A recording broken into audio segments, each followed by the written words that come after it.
What am I gonna be when I grow up? How am I gonna Praise the Lord. This is Pastor Brian from Community Connection Church. Don't be alarmed. All you're noticing is I have not been shrunken. I am not under the mushroom. I just found a virtual background that I wanted to use today for my weekly update.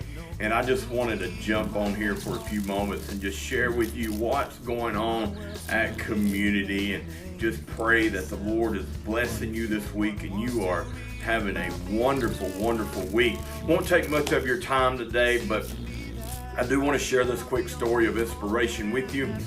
There was a lady, she was shopping at Target and she was looking for something to read, so she went to the book section and began to pick out a book, and one caught her eye and she pitched it in her cart, took it home and began to read it, but then the dog started barking, and in her haste she tossed it aside, and when she tossed it aside, lo and behold, a $5 bill fell out, and she picked it up, and with this $5 bill there was a note, and the note said this: to the person who buys this book, I'm having a tough day. I thought maybe I could brighten someone else's with this little surprise. Go and buy a coffee, a donut, a face mask. Practice some self-care today. And remember that you are loved, you are amazing, and you are strong. And the note was signed by Lisa. Now this lady thought this was such a wonderful thing to do.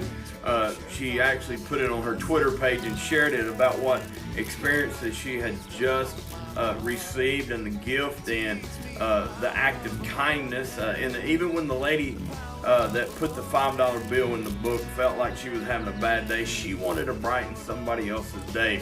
And that one act of kindness shared on a Twitter, Facebook page, people began to take notice. The local newspaper showed up, did a story on it, and it so inspired people that read it and watched and what was going on that they began to show their act of kindness. They began to pay it forward, if you will, and they began to buy other people's groceries that was standing in line behind them or in front of them. They began to buy the person next to them their coffee that morning. And this one act of kindness for $5 to go in the book and fall out with this note inspired a small movement of people doing kindness.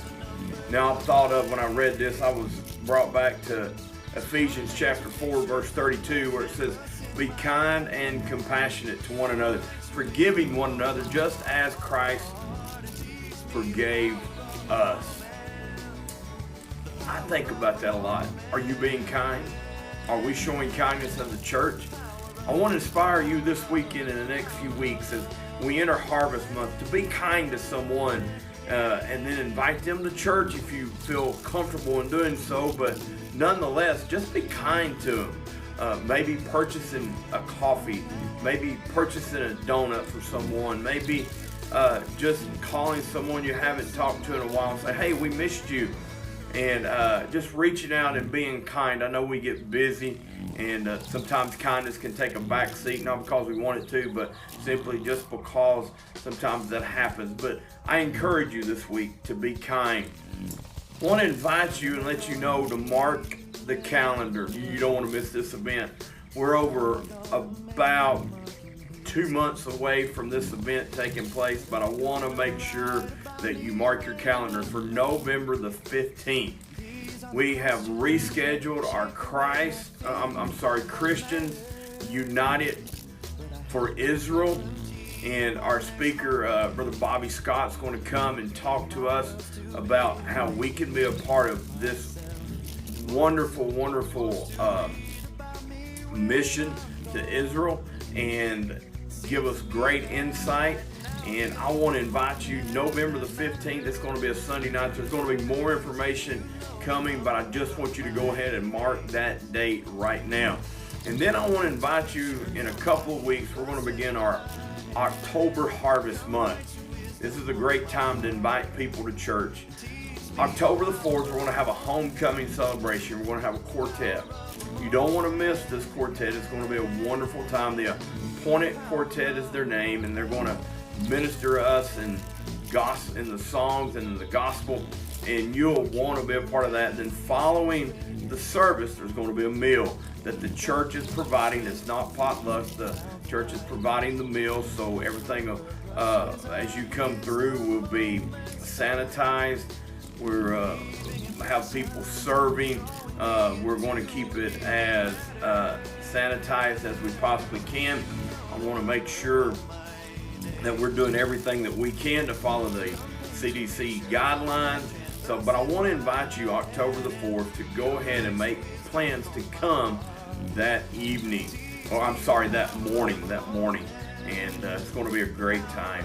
And then throughout the month of October, each day, each Sunday is going to have a different theme, and we're going to be publicizing them this week in our bulletin, so pick that up. You'll want to see what each one of those themes is. Of course, we'll have our annual chili cook-off and Kids Sunday. It's going to be a great month of worship, ministry, and fellowship. So I just want to sign off. I appreciate you tuning in today for this weekly update. I try every Friday at 5 o'clock to update you on what's going on at Community Connection. And again, I just want to thank you for all your generosity and everything that you are doing. I look forward to seeing everyone soon. May God bless.